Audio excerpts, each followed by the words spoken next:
Welcome to the Life After Sugar podcast, the podcast that's not just about sugar, but about your relationship with it and also with food and especially with yourself. So if you want to discover your life after sugar and hear inspiring stories from all kinds of people who also cut out sugar in their way, at their pace, for their own reasons, this is the podcast for you. Because when you take away the sugar, you can finally discover the real sweetness in your life.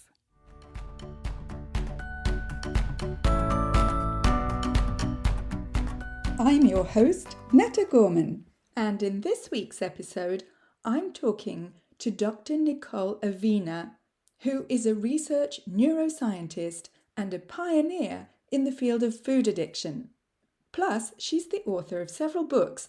Her most recent one is called Sugarless. She also wrote What to Eat When You Want to Get Pregnant, Why Diets Fail, and Hedonic Eating. I'm so excited to talk to Nicole today. But first, I just wanted to tell you that if you're looking for some free resources about how to get rid of cravings, then I have plenty for you. First, download my 5 tips to get rid of cravings. And those 5 tips may not be what you think they are. So go to aftersugarclub.com and download your 5 tips today. And come check out the Life After Sugar Facebook page and subscribe to the Life After Sugar YouTube channel, as well as my Instagram account at MyLifeAfterSugar, which is where you'll get all kinds of inspiration so that you can see that it's perfectly possible to live a happy and active life, even if you don't eat sugar. You can also check out my TikTok account at Netta_lifeaftersugar. All right, so here's my chat with Dr. Nicole Avena. So today I'm talking to Dr. Nicole Avena, who you probably have heard of because she's a very well-known scientist, author. Dr. Nicole, I'm very excited to talk to you, and I'd like you to tell us a little bit about your background with sugar and food growing up.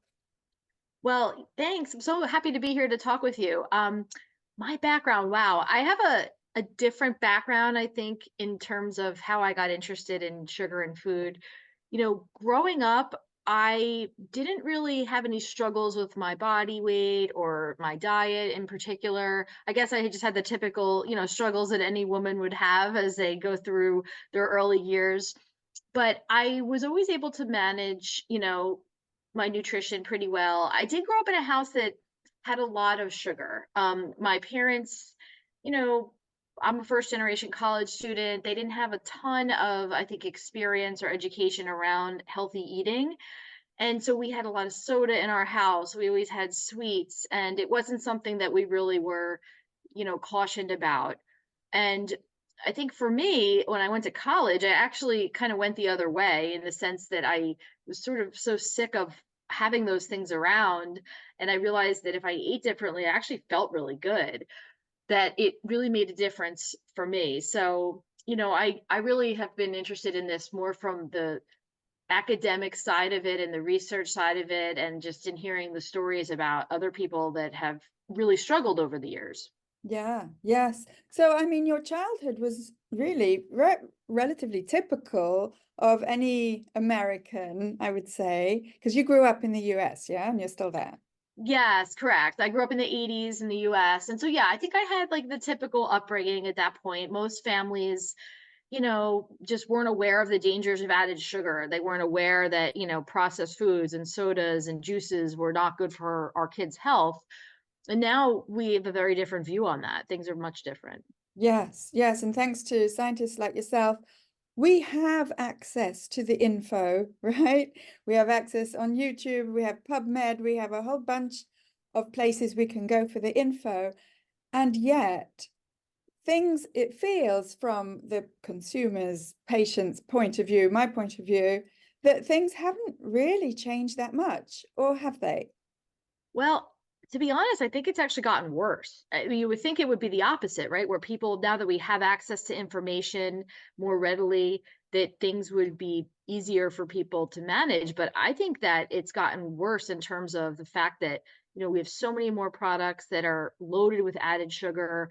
It's become so socially pervasive to have sugar in everything. And, we're always presenting it to people and, pressuring people to consume it, and it's hidden in so many of our foods. And so I think with respect to that, I think, we haven't really made any improvements. If anything, I think we're still going in the wrong direction. Uh-huh. Yes. And it's funny because today I'm talking to you from my college and it's Teacher Appreciation Week. And they're going around offering us chocolates. And poor things, they got a speech out of me. But I mean, and they agree, like, why are we rewarding people with sugar? And not just people, right from when we're kids.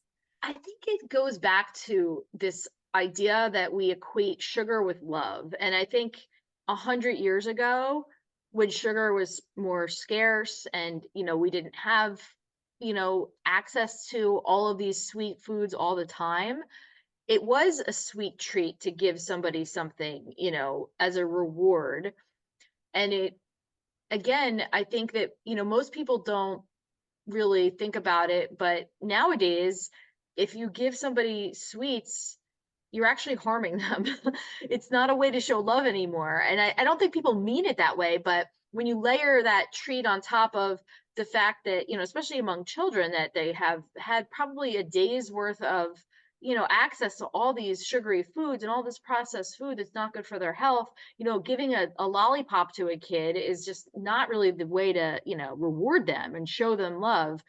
So I think we need to do some changes around that. I really just think that, not using food as a reward, not using it to show that, we care about somebody or thank them is the best way to go. There's so many other things that we can do to show our appreciation. Yes, yes. And it's not that there aren't things we can do, it's just that we don't have any ideas of what alternatives exist because we've grown up with sugar being a reward or for comfort and all the rest of it. It's nobody's fault per se. It's just, it seems to me, and I don't come from North America, as you can hear, but it seems to me, especially in the US and North America, I'm in Canada, that it's almost as if we've lost sight of what real food is. We absolutely have. And I think that's the big challenge we're facing is when you look at our food supply, it is dominated by processed foods and foods that are basically engineered.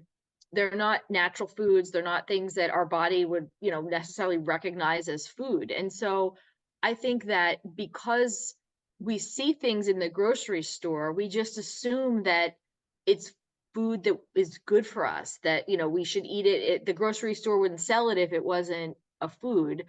But, I think that when you look at a lot of these, quote unquote foods that are available, they really, are not, to me, what a food should be, what we should define a food as. And I think that that's a fault of our government. We've gotten, so loose with how we define a food. I mean, you can create anything in your science lab and call it a food as long as it has some calories or nutrients, or, you can eat it or whatever it might be. And just because it's a food doesn't mean it's healthy or good for you. Mm-hmm. And so I think that goes kind of against what food is supposed to be and what we've kind of entrained ourselves to think of when we think about food. So that's why it's hard for people to, grapple with that. Yes, yes. And it's one thing, as we were saying, to have access to the info, including all the scientific studies, and you can overload on info and yet still not be able to actually stop eating sugar. And Right. I think you were telling me that for you, it wasn't a super big challenge, but maybe for your family, it was some family members. Yeah, for me, I have really, it's always so interesting to me how, you can have a family that's, same genetics, same environment, and people can turn out very differently. I just feel like I've seen, just personally with my family, I was able to kind of, move away from the added sugar, and I'm almost become like turned off by it. especially now based off of the research that I've been doing, I'm certainly turned off knowing what I know. I know too much.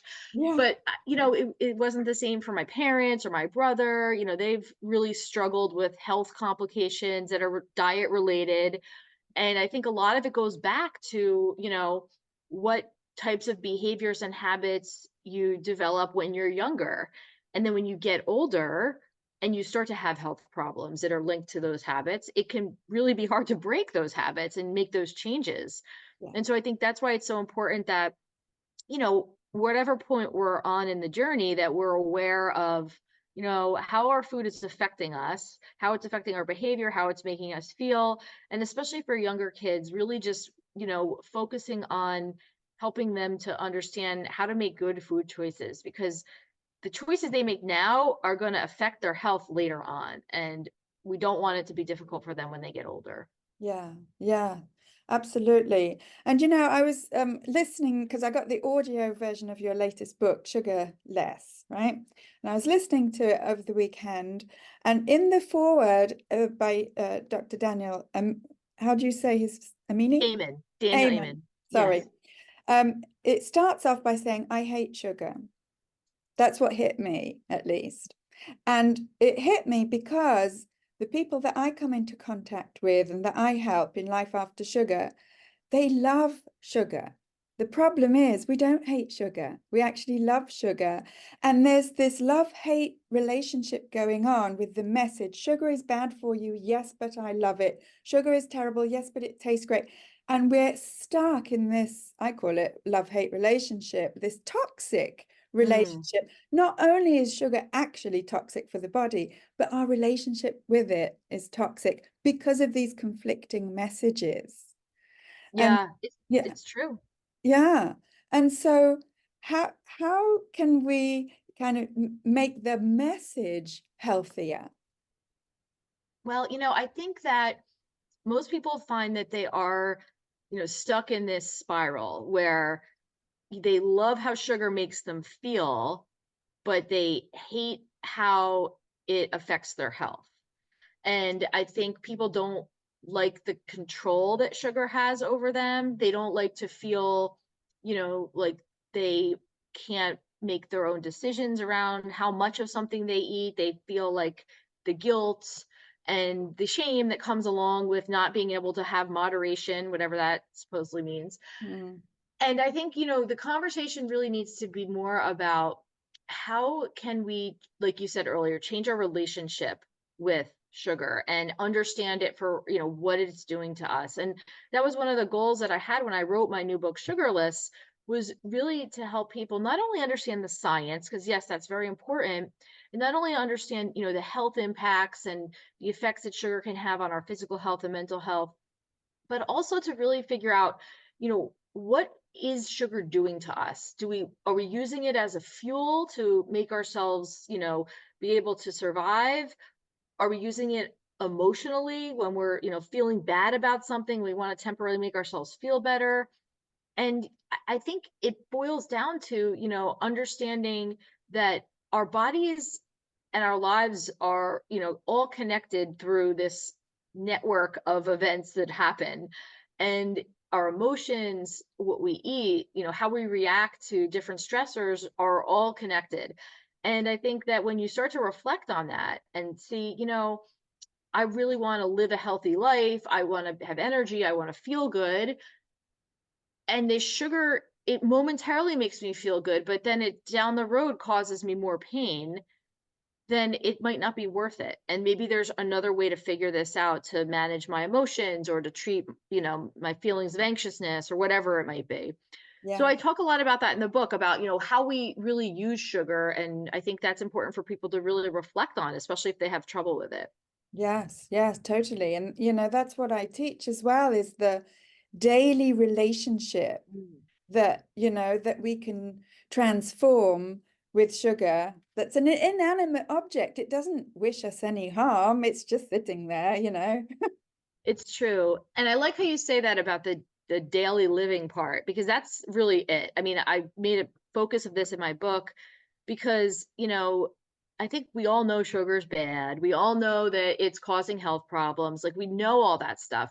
But what people really need help with is, so how do I get out of this? How do I break away from it? What are the strategies that I can use? And so, that's where I feel like, my book comes in and your program comes in because it's the day-to-day stuff, and I always tell people, and I talk about this in the book quite a bit, it's about making small changes every single day, like not these abrupt, over consuming changes that are just going to completely shake your world, but, small changes. Like, for example, like if you're a coffee drinker, like I am, if you're putting 3 or 4 packets of sugar in it, maybe try to do two, like half of it. And Yeah. that, see how that feels.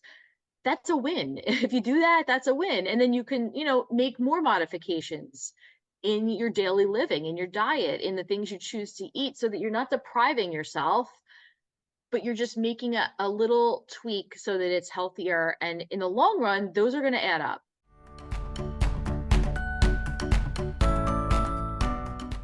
I want to take a quick break to say that if this is your first time here, then welcome and thank you for listening to this podcast. And whether you're new or a regular and you haven't yet rated or reviewed this podcast, could I ask you to scroll down and tap on the stars to rate this podcast and also to write a short review to let me know how this podcast is helping you in your life after sugar. I love reading your reviews. And when you rate and review this podcast, not only does it encourage me to continue making new episodes, but it also helps to share this podcast and have more people see it so that we can help more people feel better and lose weight with less sugar. So again, thank you for rating and reviewing this podcast and for spreading the word about sugar.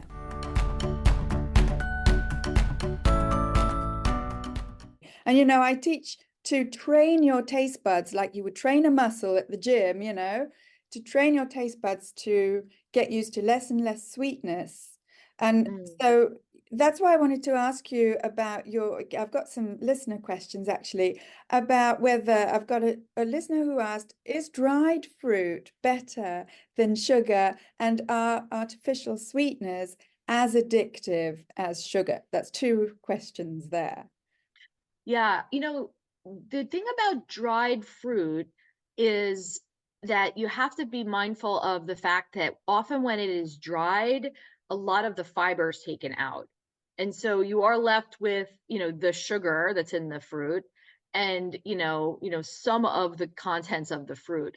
I really think that, there's an attraction to dried fruit because it's convenient. You don't have to store it. It's not going to go bad as quickly as fresh fruit. But I really think if you're going to have fruit, your best bet is to have the whole fruit, have, an actual piece of fruit, or if you're having, fruit, put it in a smoothie. I think that's a better way to have the fruit. Um, the second question was about whether or not artificial sweeteners have a role. What are we talking about here with them? And that gets to be a really complicated question because there's so many artificial sweeteners, there's alternative sweeteners. There is just a ton of things out there now that people are using to, replace sugar. And the reality is that, our brain doesn't necessarily know that it's not sugar. Our brain is still processing it as a reward and thinks it's sugar and reacts accordingly. So if you are addicted, you're going to still get that same feelings of reward and euphoria. It's going to make it harder for you to get away from actual sugar. I really think that, for some people, they could be a crutch to get away, but in the long term, the goal should really be to reduce your dependence on just sweetness in general.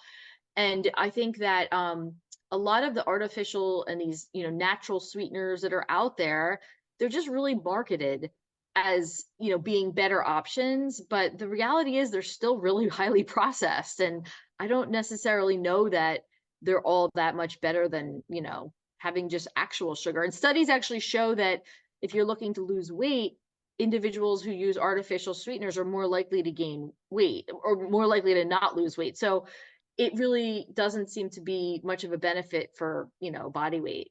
Yeah, yes. And over and above weight gain or weight loss, it's the behavior that a lot of us have with sweet tastes, this kind of feeling of being out of control, not being able to stop, craving, as soon as any sweet taste hits the tongue, it's like for some of us, it just, I guess, lights up the brain and makes us want more and more and more. And this is what I've experienced freedom from or peace from. Don't have that kind of reaction to actual real whole foods. So what I'm understanding is that, if you bring down all sources of sweet tastes, then you're less likely to light up the brain. Is that right? That's exactly right. And, it's like living on a roller coaster, right? I mean, if you're eating these sweets and you're having the artificial sweeteners and these other sweeteners throughout the day, I mean, your dopamine levels are going up and down and up and down. It's the same with your blood sugar. They're, all over the map. And people will report, and you maybe have experienced this yourself with your personal experiences, that when you don't have that up and down with the sugar intake, you also have a much more even mood. And it really does have an impact on how you feel psychologically, not just physically. I mean, obviously, there's the physical benefits that we're giving to our bodies by not inundating it with sugar, but the psychological benefits I think are important to talk about too, because, you know, just not having that constant, like, craving for sugar, followed by the crash, followed by the guilt, followed by, the irritability, which is often associated with the withdrawal. You know, it's just not a fun way to live. And when you can get away from that, it really, makes a big difference. Yeah. Oh, yeah. Yeah, that's an understatement. Not a fun way to live. I love it. Yeah, you said it. I've got one more question from a listener, which is how to reset after falling back off the wagon, as it were, and starting to eat sweet foods again.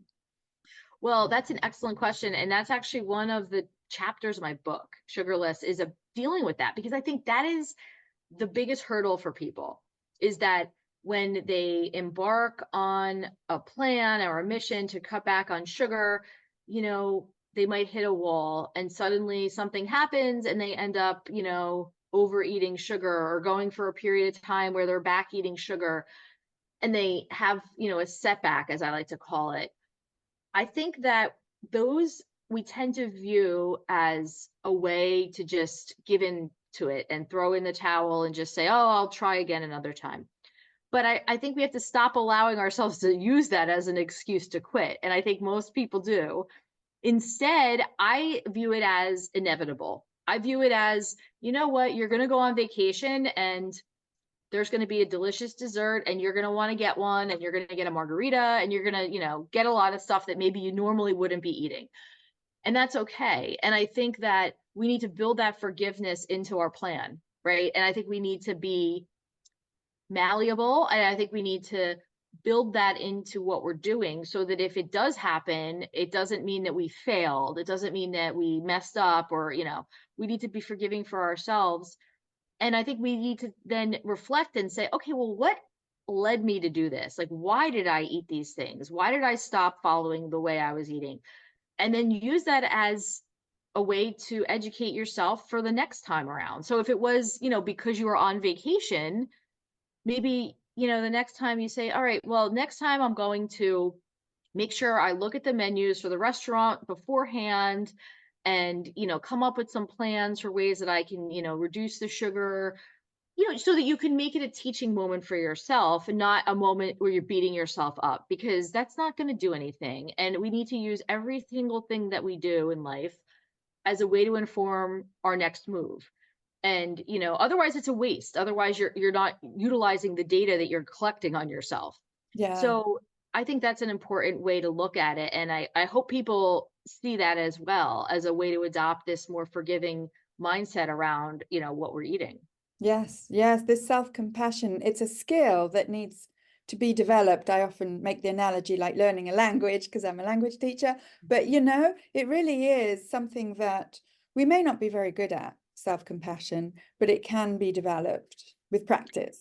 Absolutely, absolutely. And I think that is really key, is, to look at that. And I think our diet culture has not allowed for self-compassion over the Absolutely. years. I mean, if you look at the history of all the different diet programs and nonsense that's been put out there, it's very dichotomous. It's like you do it this way or you're not doing it right. There's Yeah. all these rigidity and rules. And I just think we need to, you know, really just be more realistic about it. And especially with sugar, because sugar, I mean, even if you were to really try your hardest to avoid sugar at all costs, avoid added sugars, it sneaks into our food. It's, it's added to things where we don't expect it. And so if you accidentally eat it, it's not your fault, right?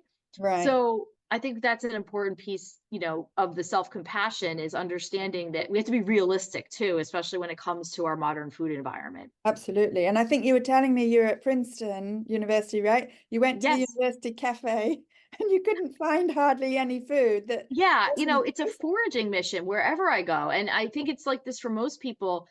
And I feel bad when people are in a rush in the grocery store or they're got little kids with them, and they're trying to just get food. If you don't have the time to like scrutinize the labels or look around and figure out that where's the healthy stuff hidden, then you really are at a disadvantage. And I think most people fall into that camp where, we're limited time. We don't, have all this time to dilly dally in the stores when we're shopping, or if we go to the cafeteria, we just want to get lunch and get back. And, you really do need to be a hunter and gatherer. I mean, I thought those days were over for us, but, we're no longer hunting for deer and like foraging for berries.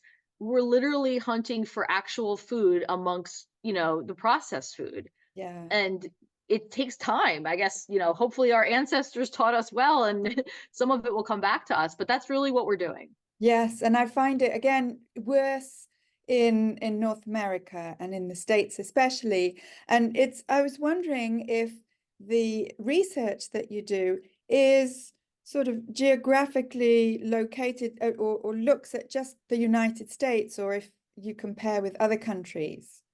It's a really good question. So most of the work that we're doing has been focused on the US.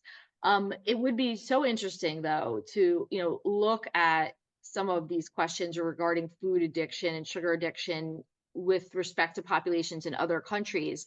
I mean, the closest we have is the obesity rates. And, we see that there are a lot of differences depending on the country in terms of their obesity rates. And a lot of it, I think, has to do with how they value food and how they value meals, and how they value, cuisine and cooking and things like that, compared to in the US, where I think that, unfortunately, we've become a country that is, really not promoting those types of behaviors that are conducive to eating healthy, right? We're promoting, work all the time. We're promoting, convenience foods, fast, do as much as you can for as little time, save money. We're promoting those things, and that's not the path to a healthy diet. I hate to say it. So I think we need to, you know, decide which way we want to go with that.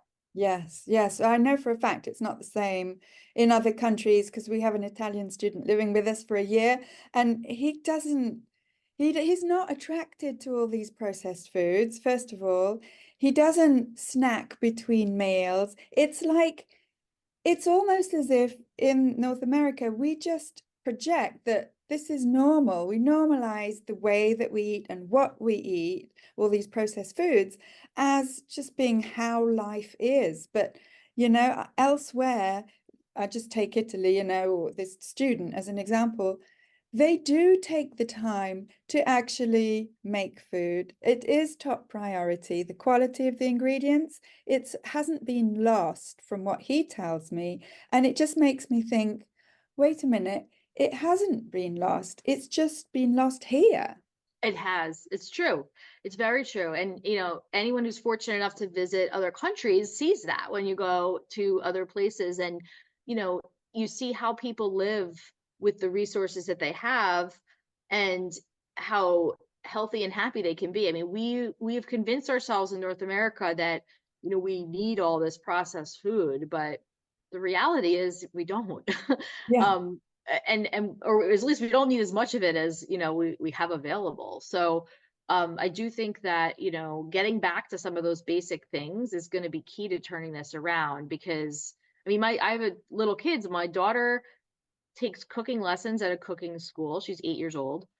And I mean, there's like the school's barely staying in business because not a lot of people are sending their kid to cooking school because it's just not a priority. Yeah. But I mean, she likes it and it's fun and obviously aligns with like what mom does for a living. So it works for us. But I think, if we can get kids interested in cooking and get back to some of those basic things about like, okay, it's okay to take time to cook dinner. It's not like a hassle and this like chore now that you have to make dinner.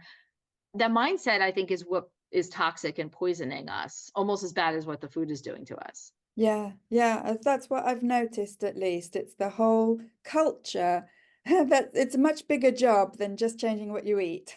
It's It's the true. It culture. is true. Yeah.